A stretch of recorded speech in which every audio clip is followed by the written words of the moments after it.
Hi Abhinav, how are you doing? Hey Prashant, I'm doing great, pretty great. Just enjoying our lockdown period in Seattle. Yes, thank you for taking out time and welcome to the career transformation series that we are doing. You graduated from Wharton, congrats for that. And I remember when you applied, 2016 is when you applied. Yeah. And so you just had over 2 years of experience when you applied, right? Yes. Very unique and not so common for applicants to apply with just about 2 years of experience to Wharton. And I would imagine you must have been the youngest people in the class. Tell us more about your profile, when you applied, how you approached the entire application, some insights about these. Right. Right. Yeah. So you're right about the being one of the youngest. I imagine like 4 to 5 is an average work experience of people when they end up joining. Right. Wharton, I had about 3 when I ended up joining, but 2, as you mentioned, when I applied, and um, it I was writing my applications and I was speaking to different people about it. The interesting thing is that we did not have a lot of like examples of where people with only 2 years of experience, specifically with a profile like mine, like a generic profile of person who has done an engineering, a male coming working in an IT and trying to apply. It's the largest population, but you don't end up seeing a lot of people with 2 years of experience applying at that point and making it to good business schools outside. So there was a lot of self-doubt about it. But I think the important question was why I was applying and was I ready to apply for a business school. Okay. And so I was working in technology field before that, and I was enjoying technology, but I had my interests in say organizational development and human resources in general, about like basically taking full potential out of people. And I thought that learning more about it, getting and understanding the subject matter more, and understanding people's perspective more would be helpful to make a career transition into a field like this. So I had the right why, I think, that why I need to go to a business school. And so all my applications was geared towards that, on why. And it was not a generic goal that I want to get into consulting, I want to get into finance, which I've seen a lot of other applicants that I've helped.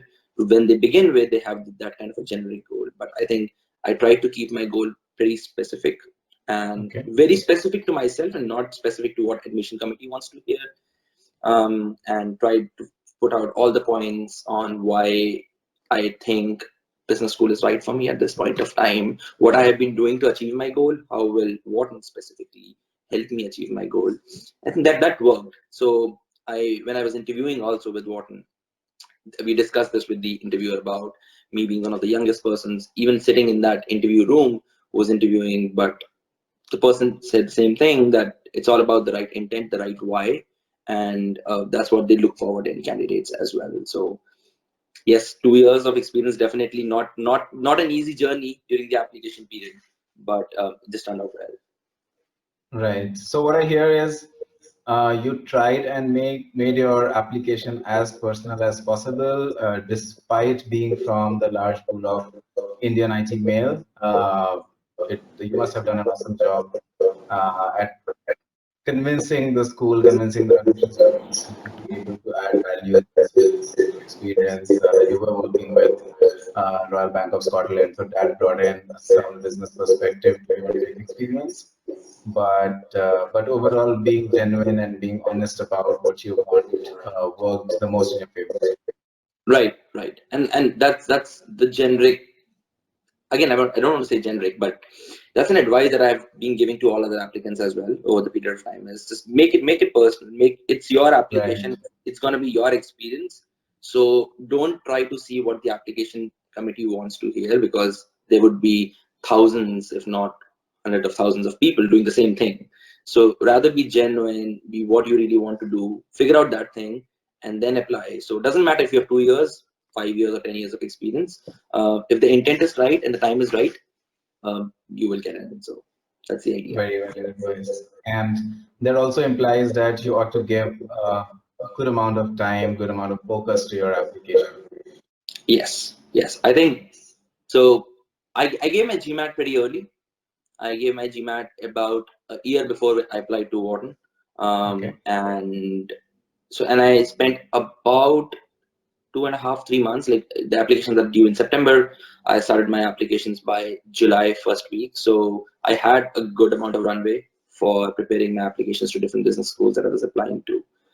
And it is important. Again, as I said, it's going to be a personal application. So you have to put due thought and due introspection in what I'm going to write. What is it? Why Right. is it important? So you have to give due time.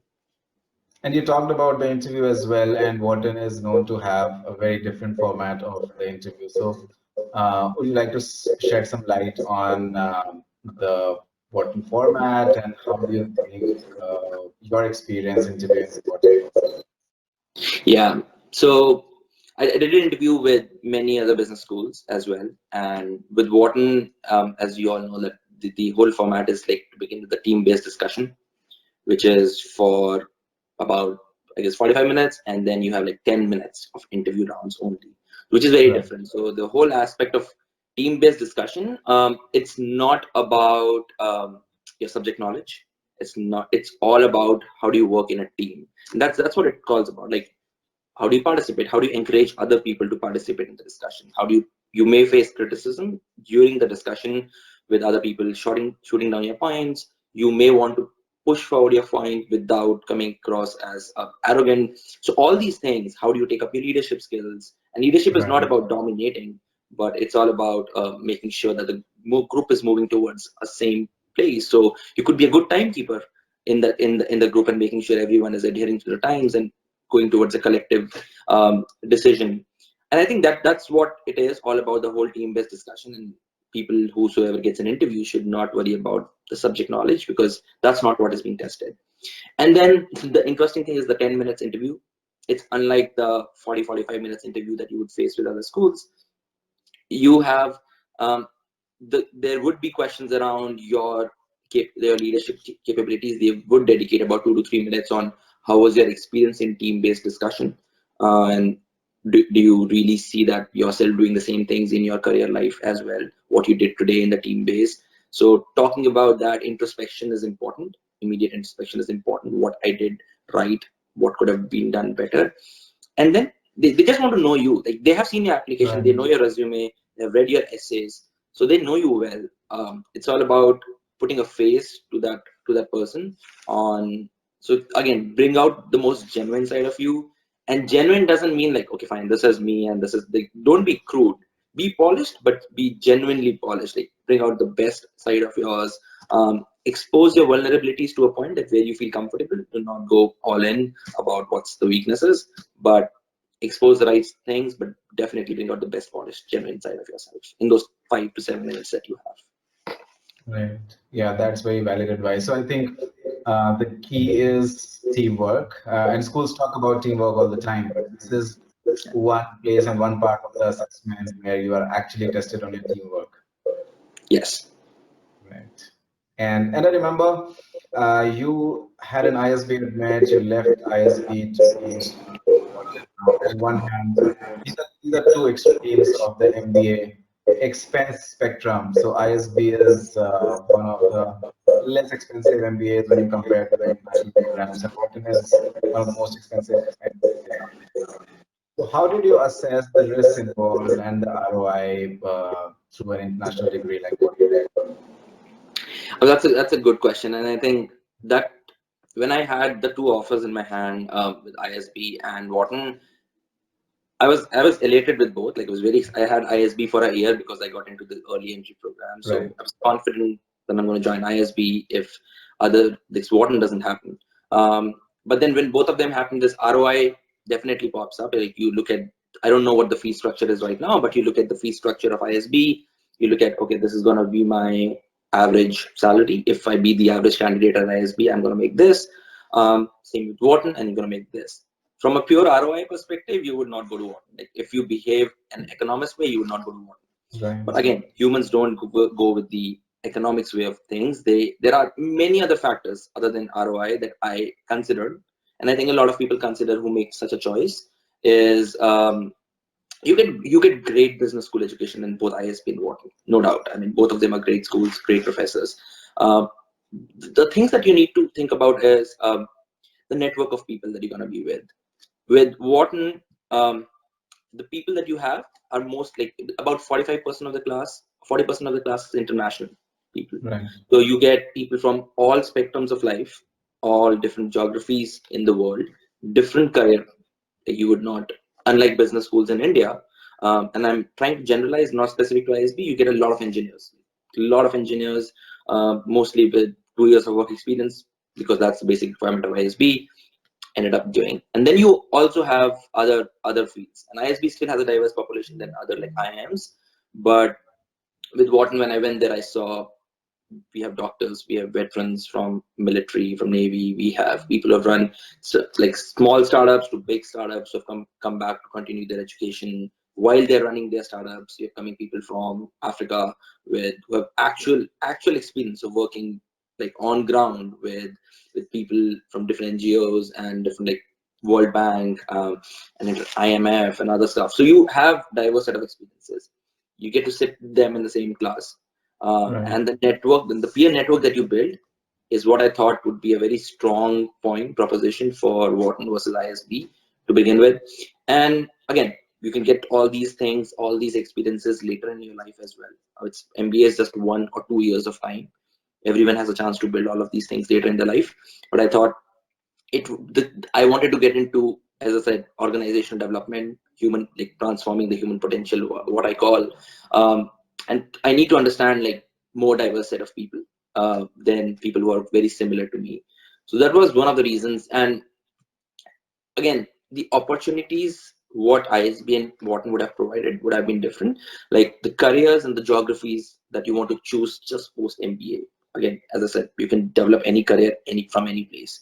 But if you want to say live in US and you want a career which is very US centric to begin with, there's a high likelihood of you landing a job from Right. Wharton compared to ISB. You still have people from ISB getting international placements, but the likelihood is a little lower. And again, the job opportunities, you may not end up in US, you may end up in Asia. Maybe again, that's a very personal preference. And at that point of time, I realized I wanted to have that flexibility of geographies and career that I want to choose. And that was the decision. Again, it was a hard decision with the Right. ROI perspective but again, I think these are the factors that trumped my ROI calculation or added to my ROI calculation. Right. And it seems to have worked out really well because now you're placed with Microsoft, you're doing well, and you're in a role that you wanted to be in. Exactly. Yeah. I was very I was very happy that whatever my admission essay goal was when I was writing, the last paragraph that you write about, I really want to do this. Right.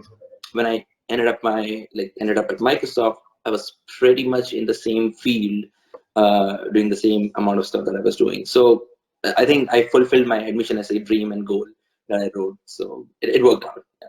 Right. No, that's really on one hand that's fortunate to have got what you really wanted, but appreciate the vision that you had when you applied at such a young age. Sorry, come again on the last part.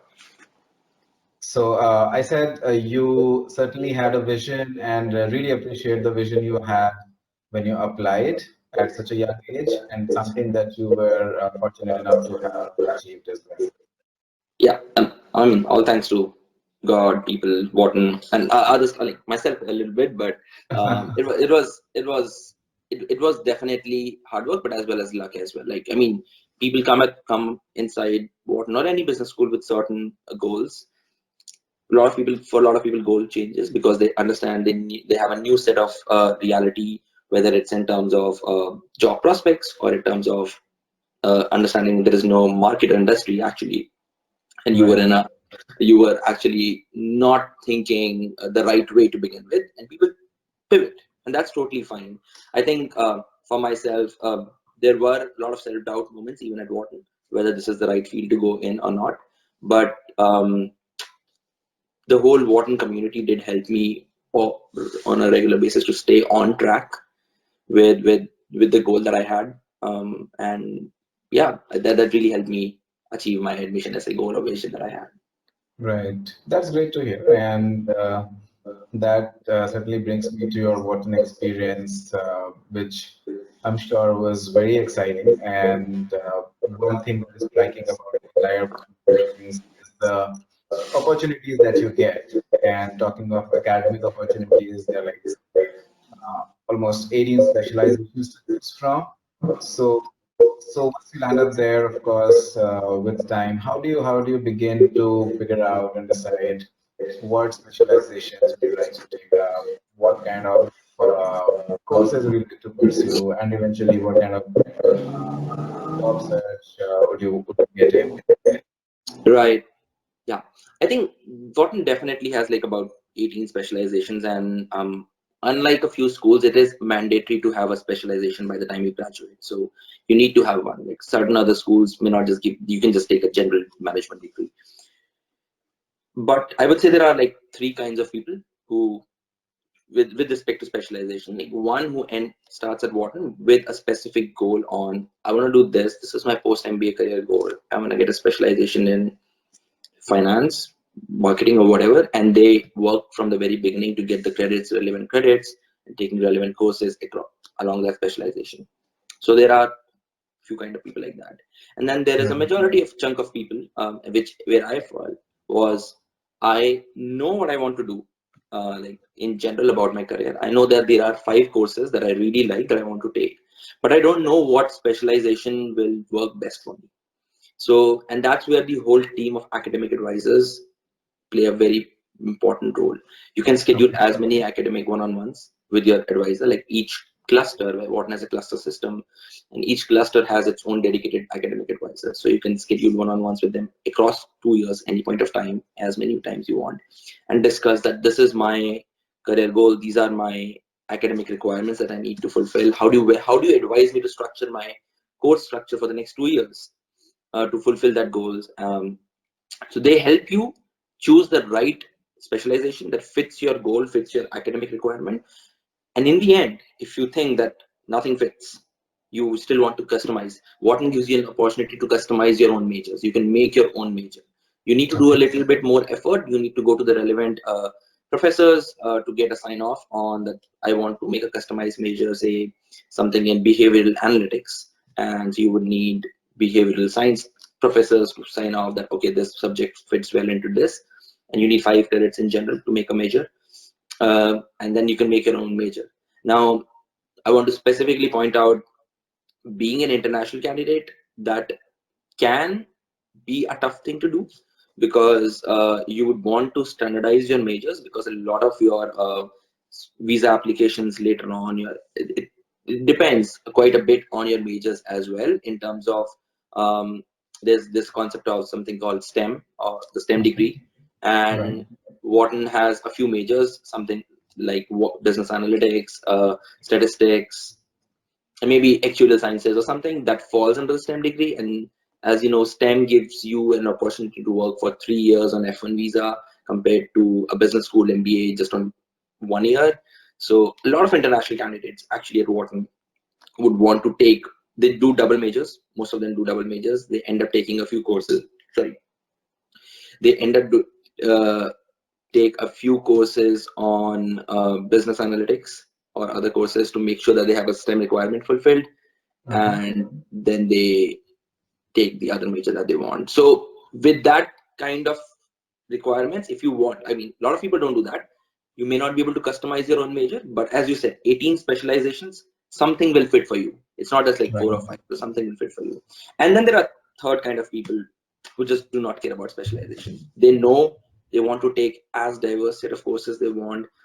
They would take, like I took a course in neuroscience in while at Wharton, to understand like how brain work, and how people, like what kind of oxytocin levels changes in brain when you see, if from a marketing perspective, from an interview perspective, which doesn't Right. fit under any major to begin with. But so those kind of people would eventually end up taking diverse set of classes, and by the last semester, if something, either something will organically becomes a major for them, like they might Okay. have taken a few classes in marketing and marketing becomes their major, or the academic advisors would like call them directly and would tell them to take a couple of extra classes to fulfill a certain major requirement. So again, the majority falls in the middle category, where they have an idea but are not sure. Then there are certain people who are very specific, and then then there are people who just want to enjoy the experience of MBA. Right. So the academic advisors have a major role to play in helping one decide and design their majors and the entire academic experience. Yes, yes, and that's a very strong point of Wharton. Like you again, they're voluntary. It's not like they have to force themselves upon you to get those things done, but they're at your own disposal at any point of time you need, at any help you need about requirements, credits. You can take subjects as pass fail, versus grade, and all those small questions that everybody has. You have a Right. dedicated resource, and that makes a lot of difference. Because there are people who do exchange programs with other business schools, and when you go to other business school, that's when you realize that what you took for granted at Wharton, like these small things, are not available at other business schools that very easily. And that's when you realize that yes, those things like academic advisors, career advisors, and available almost all the time that you want, is very, very important. Right. Very So valid. like so, And what you also brought up is the concept of clusters, which is very strong at Wharton, which also helps you in the entire course. So tell us more about how do the clusters help. There are interesting elements like cluster Olympics, cluster suppers. So this entire, what is this entire concept, and how does it enhance your entire Wharton experience? yeah, I think clusters are one of the best things of Wharton. I we like when you get admitted to Wharton, within like 2 months before you join, you are Okay. assigned to a specific cluster. So let me take a step back. Actually, there are like 4 clusters, and each cluster has 3 cohorts within it. And a cluster is made up of about 200 to 225 people, and each cohort is made up of about 75 people each. Okay. So, and then the bottommost unit, or the atom, is the learning teams that you are put a part of. So they try to create learning teams, cohorts, and clusters as diverse as possible, so as that you get a diverse set of experiences, both in terms of job, profession, gender, ethnicity, countries that you have worked in, want to work in, all that different stuff. They have their own algorithms, and then they try to pull in people together so that they get a very, like as you said, a very great teamwork experience to begin with.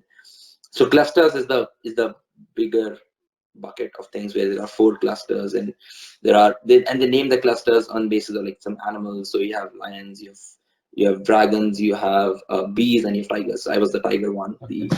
So they got their own, and this whole sense of teamwork starts to build in. Like nothing better to build in a teamwork than to play sports together, than to sweat together, win or lose together, the first week that you join business school. And that was a hell lot of experience. Like they organize something called Cluster Olympics, which is a 2-day event in which you have sports from football, from like dodgeball and chess, and the weightlifting, dance, like a dance competition between the 4 clusters. And again, everything needs to be done within 3-4 days. So you come together like, from day to day night. You just Everyone is trying to do something. Everyone is participating in some form or the other. There is a lot of cheering going on. Like it was my first experience, like to sit in a football stadium and to cheer for your football team, like a tug of war going on. So Right. all these things together, everyone gets a jersey. So everyone gets their own jersey. You can, and their own swag material for their own clusters. You get a lot of swag materials in your business school, like the bottles and the bandanas and jerseys specifically with your clusters. You develop a cluster chant, so you try to be like, out, just be as loud as possible from the other group. So all these things bring your, like there's a whole sense of community that builds in at the very, like the first week of Wharton. So And it's all not this just, just yeah, within 4 days. just within 4 days. Yes, it's Wow. totally amazing. I mean, you totally forget that you're here for a business school, for a business education, and then you realize that how important it is, because for the next 2 years, you realize that you've seen this person like literally failing in tug of war and like getting as messy as possible. But that brings a community feel. Like our cluster did the ice bucket challenge. So we did an Okay. ice bucket. 250 of us took ice buckets together in a circle and did ice bucket challenge. That's pretty amazing. Um, so all these things bring it together, and then you have this cluster, the whole cluster system stays for 2 years, but the first semester is important. You have the cluster Olympics is not just about sports, it's also about education. It's also about like people was how much are you scoring as GPAs, how many people are coming into the directors list that you have.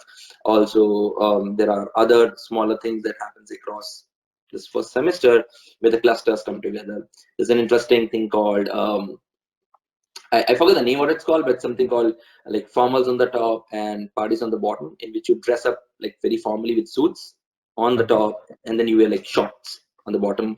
And about 800 Wharton students go across Philly, bar crawling to bar crawling in their own clusters. And because you have cluster swags, like you have orange colors and blues, and people are wearing weird stuff, but very formal on the top. And imagine like 9 p.m. Philly people are seeing 800 students scrolling from across one bar to another.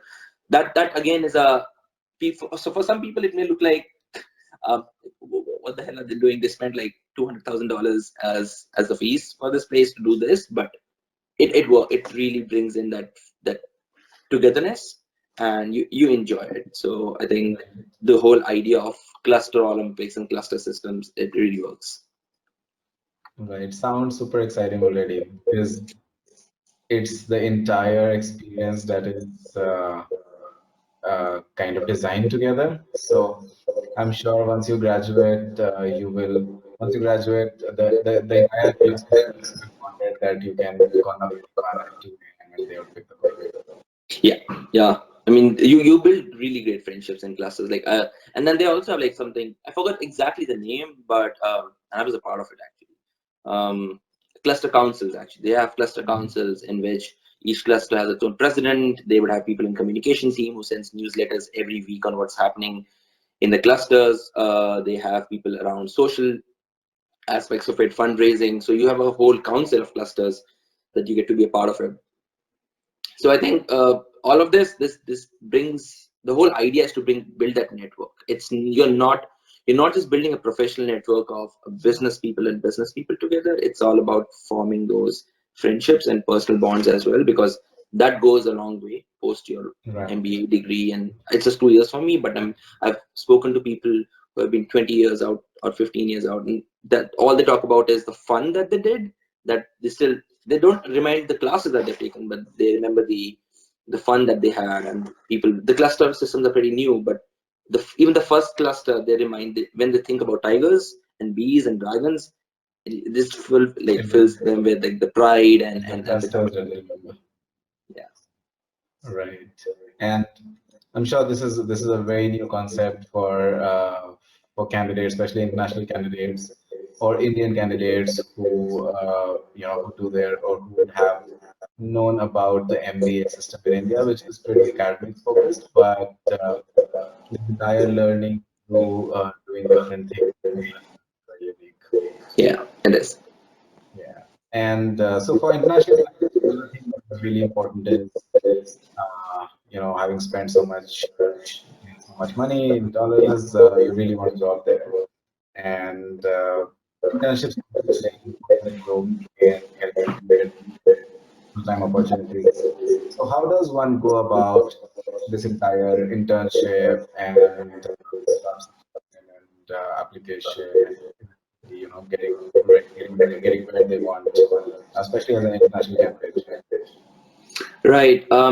So the whole, I mean, I talked about all the parties and the fun and the cluster part of it, but in the Right. end, it's a business school.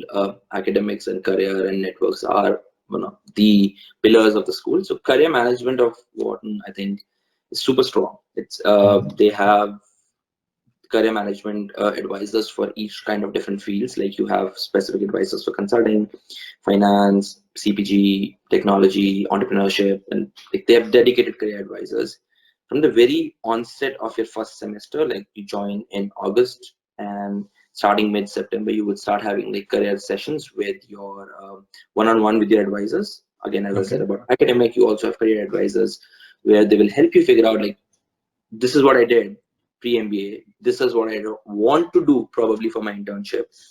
And how do you suggest a plan?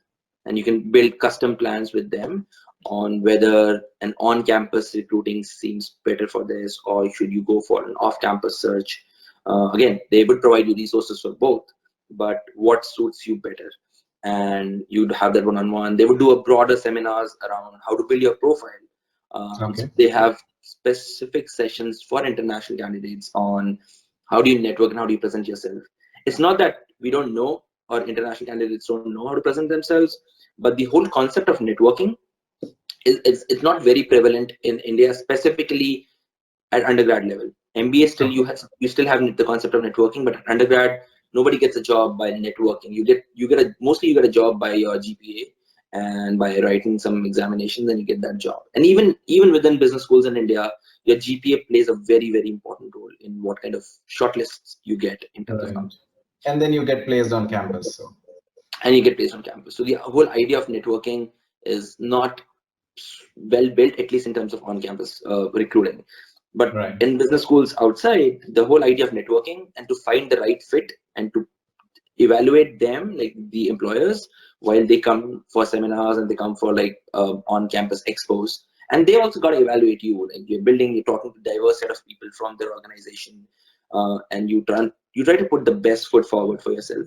But it's different. It's very different. So the career management makes sure that like how to, if someone asks you to introduce yourself, you don't have to be robotic and just Mhm. talk about your experiences. You got to be personal. How do you add that personal touch to your Right. experiences? So all these things are taken care of in like first 1 month at Wharton. And then you have professional clubs.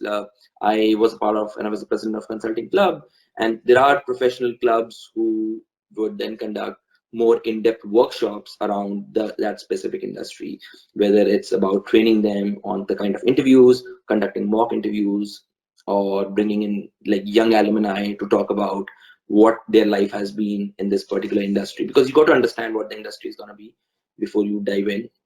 So all these things are helped facilitated by the professional clubs and career management together. So they really help you with, and resume building is common. It's common across all business schools. They help you build and make sure your resume is perfect in that sense.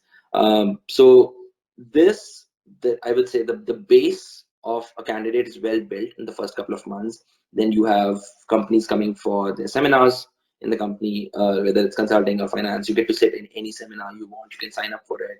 You can sign up for coffee chats, and then they would help you prepare for your mock interviews as well. So career management also takes like 1 or 2 mock interviews for each candidate.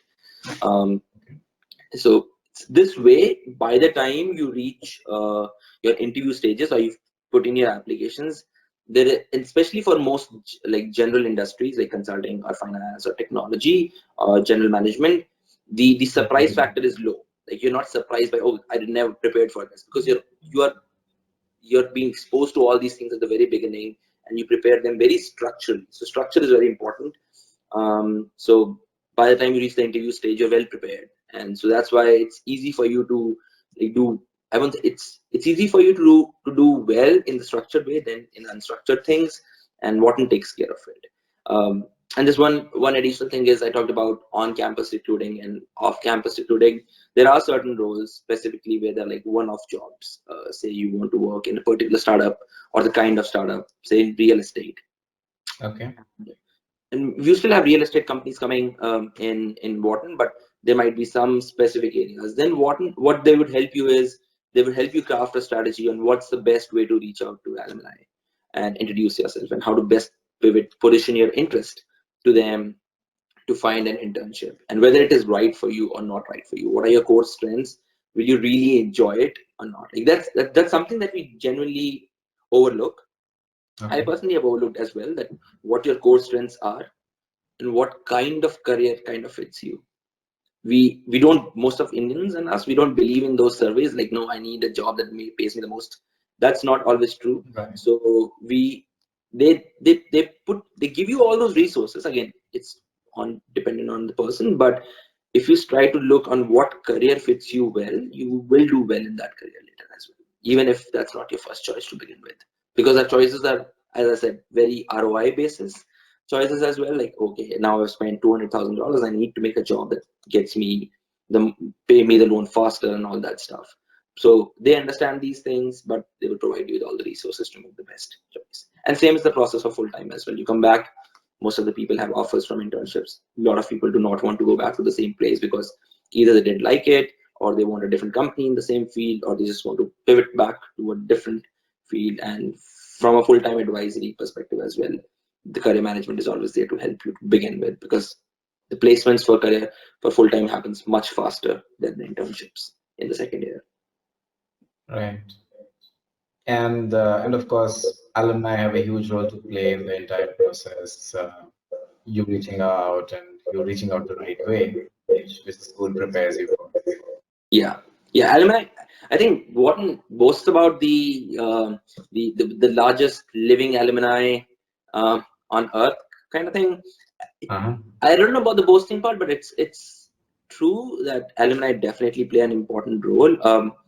I can give like a couple of personal examples. When I got an admit from Wharton, Okay. I was looking for. I had a few months of time, and I wanted to pivot to a different industry in that 7 to 8 months that I had before I joined Wharton. And I started reaching out to Wharton alumni before even I started business school. I just had an admit from Wharton, and I reached out to different alumni, and I was surprised to see that just with an admit at Wharton and telling them about this is I'm going to join this, and I'm looking out for career advice or like an internship or something. Most of these alumni are very receptive, and they would Okay. reply back. Like I landed up uh, my gig at consulting just after I got my admit sometime in December, and I started my gig in consulting in January. Within those 15-20 days, I was able to get another like a job in consulting that I wanted to be in to begin with, just with the whole alumni network before even I Okay. started. And even during Wharton, I went with Microsoft. I'm in this whole field of people analytics. This is a very nascent field. I wasn't sure how good it is, how bad it is, what's the job market going to look like. International candidate, I have the loan as well. So I started Right. reaching out to alumni. Of course, they bring in alumni for conversations, but I personally reached out to alumni. So I reached out to there's a senior vice president in Google who is leading the people analytics team, and he's a Wharton alumni. So I reached out to him. I wasn't sure whether how it's going to work, the person's going to reply or not. To my surprise, within a day I got a reply. I had a good call with him the following day about my apprehensions and aspirations in the space of people analytics, how he pivoted his career to be in this space, which cleared a lot of my doubts to be in this space. Okay. And he offered me to like with other like more introductions to other people where they're hiring in this space. And that's how I realized that it's real. So when they talk about the large alumni base, it's real. You just need to know why you are reaching out, who you are reaching out for, and everyone has, you have to respect each people's time, but they are very receptive. Right. It's very interesting to learn that you were able to benefit from and leverage the alumni network even before you started the MBA, Yeah. because of course that shows how much they're willing to help people who are associated with Wharton. I can only imagine how helpful they'll be when you're actually looking out for an internship and job during or after the program. Yeah. I mean, yeah, that's it's sometimes the overlooked factor to begin with, because you don't see that on campus, like you don't see alumni on campus, but it's an important factor. And I've for people who have been like Wharton graduates for 20-25 years, there's a very senior person in India, and I spoke to him about, he graduated in 90s from Wharton, like how has his career been? And he said literally every job that he switched from one place to another, now he runs his own company, has been because of a Wharton connection. Like you know Right. other person from Wharton, you talk to them about your interest, they have an opening or they can introduce you to someone and you get a job. So literally every switch, and he switched 5 companies before starting his own company in India, pretty successful. And that was his advice, that reach out and like don't be afraid to reach out, and Right. that's important as well. So it's an exclusive club worth putting in that much effort for. It is, yes. Right. So the whole ROI calculation that we talked about at the beginning, there is no number to it. There's no number to the whole aspect of network and alumni, because again, it's behavioral economics, not pure economics. Right. But people need to understand that this matters, and I'm sure with ISB and other business schools, they have great set of alumni as well. So never discount that factor when you're comparing business schools. Right. Very valid point. And with all this experience, how was it living in Philly? Lovely place to be and very close to NYC. So, What were the pros and cons you think of being in a place like this? Yeah, Philly has been a great experience. I've never lived internationally before this like whole business school experience, and I'm from North Right. India, from Delhi. So the the only part that I did not like it the first year was the amount of cold that it gets in Philly. Uh-huh.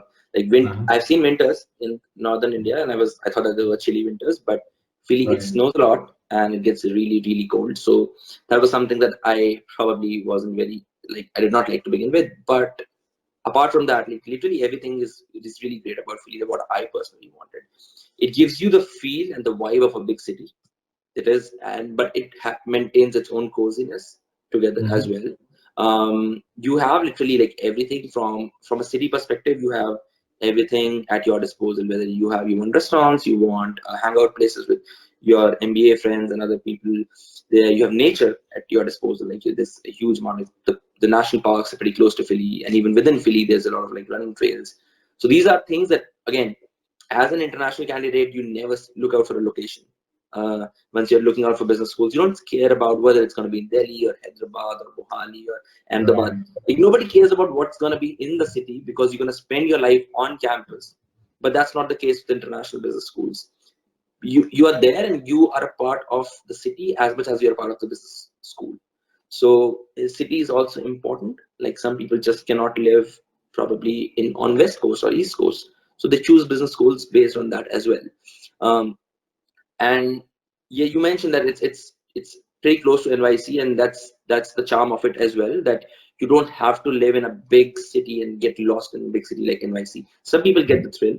Totally understand that they want to be in NYC, but you are like an hour and a half, 2 hour train ride away. The trains are pretty quick and frequent. Right. So whether it's for network, whether it's for fun, you can always like land up in NYC at any point of time during the day. And people do that. Like people when they go for, especially if you're working for something in finance and investment banking, if you're trying to make a career out of there, you would want to have more and more network with people. So apart from all the on-campus networking that you're having with the companies, you end up going to NYC on a very regular basis. And but a train ride that's an hour away. So on a Friday, you can easily go like first train in the morning at 8 a.m., be there at 5 and come back easily. So that's the perk of living in Philly. The and from a career perspective, if people are confused from a career perspective, that I'd rather live in NYC because I have more prospects of job landing versus living in Philly. Yeah. I would want to say that's more towards a myth kind of thing, because a lot of being at Wharton specifically, companies get attracted towards Wharton for specific reasons. Like there are reasons because it's a good business school. So you would not face a problem in landing a job because of a city position, because you do not have as many companies in Philly as in NYC. That would never be a case. And given the proximity to NYC, that helps. But even other than that, your brand, the business school value, and the whole Wharton tag that attracts companies towards them as well. So city should never be a factor if you're choosing not to live in Philly or not. But otherwise, it's a great city. Right. And obviously, it sounds like it gives you the best of both worlds. So you have the Philly charm, but you also have easy access to NYC, which makes it easy to approach organizations, visit companies, have meetings wherever you want. So certainly a great place to live in. Exactly. Yeah. I like Philly. I'm in Seattle now on the West Coast. But I still miss Philly. So you never know. I might end up like living there for like a longer period of time later on. But it's a great place. Of course, and you had some of your best times there, so Yeah. why not? Interesting. Great insights. Loved learning about how you benefited from the entire experience and the fact that it was something very beneficial for you to, or it turned out to be a very good decision with all the risks that it comes with. And you took up the Wharton MBA, especially the thought that applied not just in terms of learning, but also in terms of ensuring that you're ready for the job market and you are out there with a strong set of alumni to support further. So congrats for the awesome work that you're doing, for the fact that you had a great journey during Wharton as well as beyond now that you're working with Microsoft for the last 2 years. So what would be your parting advice to future applicants, especially those who are looking to understand if they are a good fit for Wharton? Yeah, um, that's a question that a lot of people have asked, honestly, and that was a question for me as well while I was applying to Wharton. I Right. think the base question, as I mentioned at the very beginning, was understand your why. On why do you want to go to a business school? Before even choosing a business school, your why is important. And once you have an introspect, well, once you have figured out your why, then then try to figure out which business school or what will help you get there. So these are the basic questions that you need to answer before even looking at that what is going to help me or XYZ other business schools going to help me. Um, Once you have that, I think there are a lot of business schools, like a lot of good business schools, who can help you reach that goal. Right. So you can't go wrong in choosing good business school. But if, as you mentioned, if you love teamwork, Wharton is all about teamwork. Going solo is not the Wharton way. You would be involved in a team, whether as a learning team or custom teams or cluster or something. If you love teamwork, if you enjoy collective success, then over your personal success, like, I just want to be successful and I don't care about others, then it may not be the right fit. But if you enjoy collective success, Wharton is the right fit for you. And if you really want to see your classmates pushing you forward, that they want Okay. your success just as much as you want them, you would be pushing them, then it's a great fit. Like I've seen, there has been times when you will feel the despair, you have a lot of self-doubt. And I think both your classmates, your professors, the community of advisors, they bring you back up. You will fall down, but they bring you back up. And if you value these things, and again, there's no harm in not valuing these things to the big, like the most important, and they may be like secondary or tertiary for you. But if this is primary for you, these things are primary for you, then Wharton's a great fit for you. Right. So come to Wharton for shared success and a strong alumni network to share that success.